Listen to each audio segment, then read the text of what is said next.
Hi friends, இன்றைக்கி நம்ம வீடியோவில் மட்டன் கோலா உருண்டை எப்படி பண்ணுறதுங்கிறத பார்க்கலாம். தேவையான பொருள் 150 கிராம் மட்டன், 20 சின்ன வெங்காயம், 4 பச்சை மிளகா, அரை மூடி தேங்காய், 4 பல் பூண்டு, 4 பல் இஞ்சி எடுத்து வச்சுக்கோங்க. இப்போது ஒரு ஜார் எடுத்துக்கோங்க. அதில் நம்ம ஆல்ரெடி கட் பண்ணி வச்சுருக்க இஞ்சியும் பூண்டையும் போட்டுக்கோங்க. அடுத்தது 4 பச்சை மிளகா. இதை அரைச்சதுக்கப்புறம் அரை மூடி தேங்காய் நம்ம ஆல்ரெடி கட் பண்ணி வச்சுருக்கோம். அப்புறம் கொஞ்சமாக கொத்தமல்லி தழை, அதோட அரை டேபிள் ஸ்பூன் மஞ்சத்தூள், கரம் மசாலா, பட்டை கிராம்பு தூள். இப்போ இதை நீங்கள் அரைச்சிக்கோங்க. தனித்தனியாக அரைக்கணும். அடுத்தது வெங்காயத்தை போட்டு அரைச்சி எடுத்து வச்சுக்கோங்க. அடுத்தது மட்டன் அரைச்சி எடுத்து வச்சுக்கோங்க. அதோட உப்பு தேவையான அளவு சேர்த்துக்கோங்க.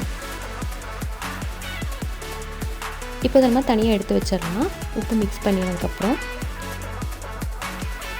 இப்போ நம்ம பொட்டுக்கடலை மாவுக்கு பொட்டுக்கடலையை 50 கிராமு தனியாக எடுத்து அரைச்சி வச்சுக்கலாம். இப்போ நம்ம ஆல்ரெடி கறி தனியாக அரைச்சி எடுத்து வச்சுருக்கோம் இல்லையா, கறி மசாலா, அதை நீங்கள் ஒரு பாத்திரத்தில் போட்டு அதோட கொஞ்சமாக பொட்டுக்கடலை மாவை ஆட் பண்ணிக்கோங்க. நீங்கள் கொஞ்சம் கொஞ்சமாக ஆட் பண்ணி நம்ம சப்பாத்திக்கு மாவு பிசைகிற மாதிரி பிசையணும்.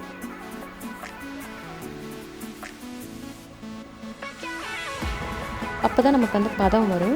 நீங்கள் நிறைய பொட்டுக்கடலை சேர்த்துனீங்கன்னா நமக்கு கறி வடை மாதிரி வராது. கைமா நமக்கு வடை மாதிரி வராது.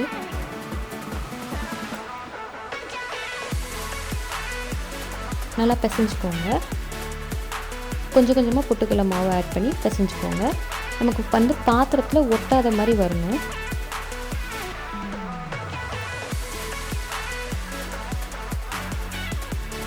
இப்போ நமக்கு பாத்திரத்தில் ஒட்டாத மாதிரி இந்த மாதிரி இருக்கும்.